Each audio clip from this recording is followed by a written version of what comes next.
So for this week, we're talking about season 8, episode 2 of Rick and Morty, and the name of the episode was Valkyrick. And I Valkyrie. gotta say, this was the second episode in a row that I thought was a slam dunk. I love the first episode, and I love the second episode.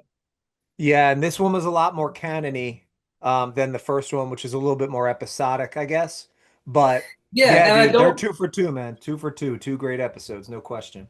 and it wasn't like they gave us a lot of lore, but there was a lot of fan service in this episode, which I really love. As a Right. fan, I mean, like some people don't like fan servicey stuff, but as a fan, I love fan service. What can I say? The first thing that I noticed that I loved right out of the gate was within like the first couple seconds of the episode, we see a girl squanch. And if you remember, the bird person's wedding takes place on planet Squanch. So we Right. have seen Planet Squanch and we've seen other Squanch species, Yeah. but we've never seen a girl Squanch. And also, like, we're getting our first look at the Defiance, right? The Defiance is Right. referred to several times, but now not only do we get a concrete version of what it looks like, we see their headquarters and they reference it later, like, drop me off at headquarters. So the Yeah. Defiance is organized in a way, and it totally tracks that one of those people would be Squanch, for sure. Yeah. The first thing that piqued me up in terms of like being a Rick and Morty nerd and getting a kick out of it, and I'll ask you, did you happen to notice anything in the new opening credits that cracked you up at all? Because there was one thing that was fucking great. We didn't get to see any new opening credits in the last episode because it was a Right. longer episode, so they didn't have time to do the full opening credits. But this week we got to see the new opening credits. We saw thumb wrestling, where it was Yep. two actual hands wrestling, and I don't know if you noticed. So the two thumbs are the two different Beths, but Yeah. the palm of the hand is one is a Rick and one is Morty. We saw the goats. We Yeah, saw little goat goat. versions of the family, and I don't know if Yeah. you noticed, but in the background, there's a little hole in the wall, and there's two little human Jerrys peeking out of the wall. There was the Mr. Nimbus. So obviously, I don't know if this is our universe or some other universe, but there's some universe where Rick and Mr. Nimbus are having some sort of sexual relationship, which I got a Well, kick out of. it's so funny that they just give us a little scene and we have to read all the way into it. We know that him and Nimbus have history. We know that. And that they were Right. friendly. They were friendly, sort of, right? Like they conquered worlds together, maybe we got the impression of. But then they also became nemesises of each other. But And to I see don't, them happy, and we all know how sexually charged he is. Mr. Nimbus is. Yeah. So Yeah. he grabs Rick's ass. And then And Rick also, grabs his. and the design of like that underwater city looks great. And he's got Like, the little wow. conch as a phone. Like it's like a rotary phone, but it's a conch as the phone, which looks Oh my great. God. I love that. And also I love the fact that they've never come out and said that Rick was gay, but he just seems to be like a pansexual. Like we know that he likes women. He's Yeah. fucked a planet. Clearly, Yeah. he's fucked Mr. Nimbus. He asked Unity, who's a hive mind, to assimilate a giraffe. So yeah, I mean, Rick Yeah. is just like he's just a pansexual, much Well, like Wayne Brady. that Nimbus, that Nimbus little thing was, I just was like, we were already into the episode already. And I'm like, fucking him I and don't even Nimbus. care if that turns out to be like a real episode or not. I just love that we got that little clip of it. No I question. also we also saw like Rick and Morty with elf ears, and it looked like some sort of like Star Trek thing, like they're on some sort of spaceship. So I don't know what that is, or if we'll see that over the course of the season.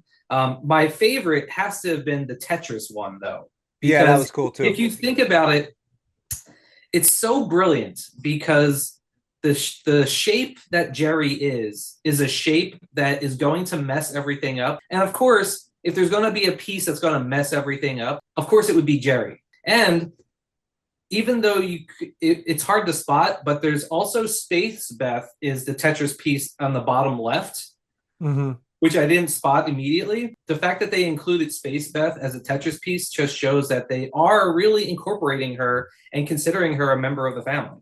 And they should. I'm with it. she's not just like a side character. She's like an actual member of the family. And Yeah. I like seeing her incorporated into the episodes more. I don't know if you saw when she was doing the assassination. She's flying through space and she has like one of those flying squirrel suits.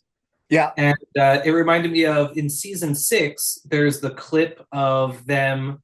It's like Rick and Summer, I believe, are wearing flying squirrel suits and they're being chased by a flying squirrel. But Yes. like, can you name another character that we've seen using a flying squirrel suit? Flying squirrel suit. It's Jaguar at the end of the Pickle Rick episode. And so he Good saves shit. them, he slits Concerto's throat, and then he flies away with the flying squirrel suit, which I love. Yeah. Good, Um, good, good pull. Good pull.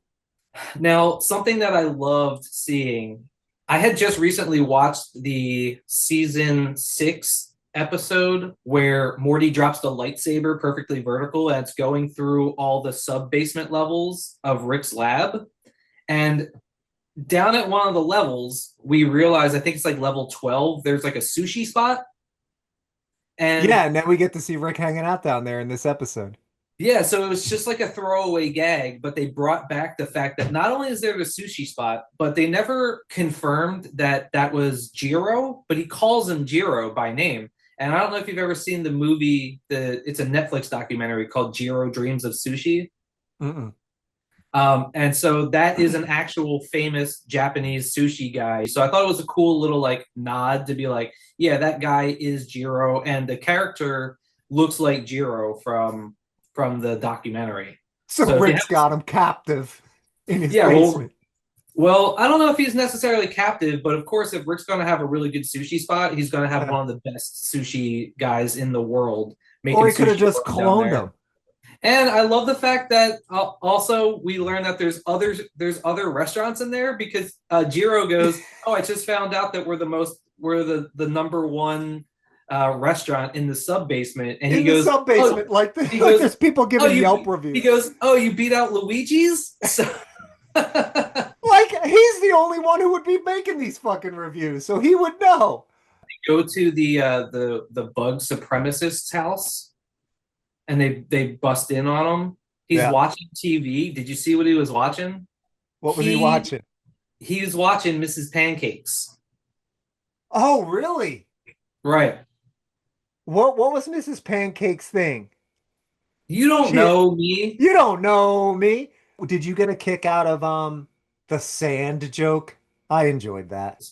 I also thought that the fact that they were like I was just making the point about them seeing Rick's old connections.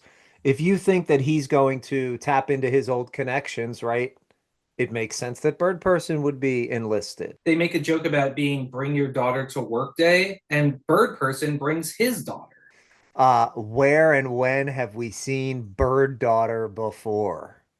So Because I don't know for sure how many times, but I can think of 2 times. we see her in the Bird Person Spotless Mind episode Which where is one of my all-time favorites. So we yes, that learn is about true. her existence.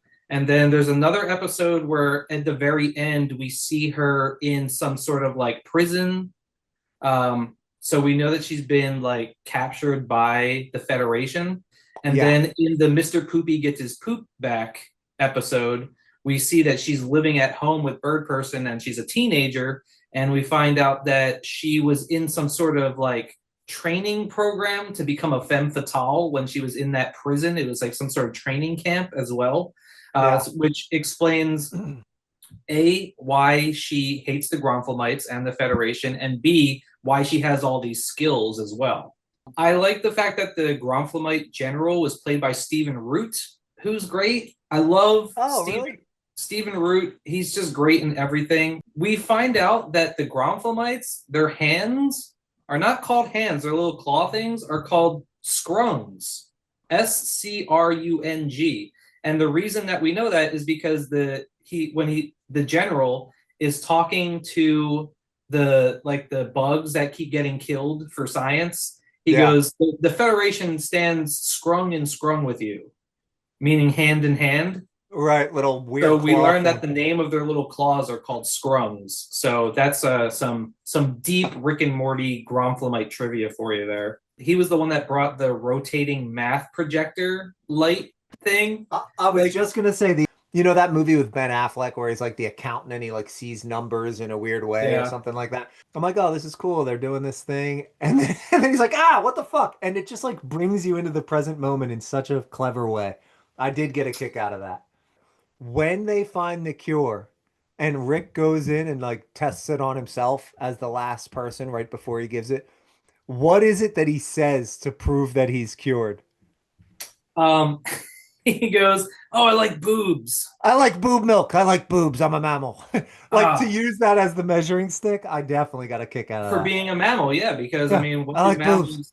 what do mammals like more than boobs? The thing that makes mammals mammals is that we give live birth and we produce milk. We have mammary glands, which is where we get the word mammal from. In the Rick and Morty dimension, they have an entire amusement park dedicated to boobs. And I mean, something like Boob World wouldn't be that popular unless humans and mammals love boobs.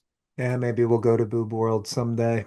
In what other Rick and Morty episode is there something similar to so there's this fungal spore in this episode that's infecting the Gromplemites and allowing them to become these huge monsters? What other episode did they do something like that? As a matter of fact, when I was watching the episode, when he's trying to make the cure, I said sometimes science is more art than science because we've Exactly. seen him try to make something that turns a human from a monster back into a human and fail many times. So it was But in that kind episode, of he fails entirely. This time he right. manages to get the cure. But when they were going through that process, I was like, oh, reminds me of the Cronenberg thing. Like in a good Yeah, way, not and not in a, oh, they're overdoing it. It's like, no, that's great. yeah, and it also impressed upon me the fact that Rick did something selfless and he tested the cure on himself, which surprised me. It was sort of out of character for Rick, and I it was shows gonna growth. say it was nice to see. I have this written down. Rick not be a total asshole. Because at the end Yeah, of the day, we love Rick. So wouldn't it be nice for him to be cool once in a while, show up? He's pretty casual about everything that he does for her in this episode. He never throws it back in her face, right. including the end when she's like, "Don't fuck my coworker." He says, "Yeah, you called me. I'm only here because you called me." So, Yeah, I mean it's basically everything you could ask for from a Rick and Morty episode. including the post-credit scene of getting a look at Cisco and why he didn't show up. Turns out he's a Ah, I love junkie. that. I love the shirt that she's wearing. She's got like the pink top. I don't know if that's specifically referencing something, but I just love that design It was of just like clever, man. that like 90s girlfriend design, you know. Looks like that's gonna do it for our recap and Easter eggs of Rick and Morty season 8, episode 2, Valkyrick. And from me to you, we'll catch you in the next one.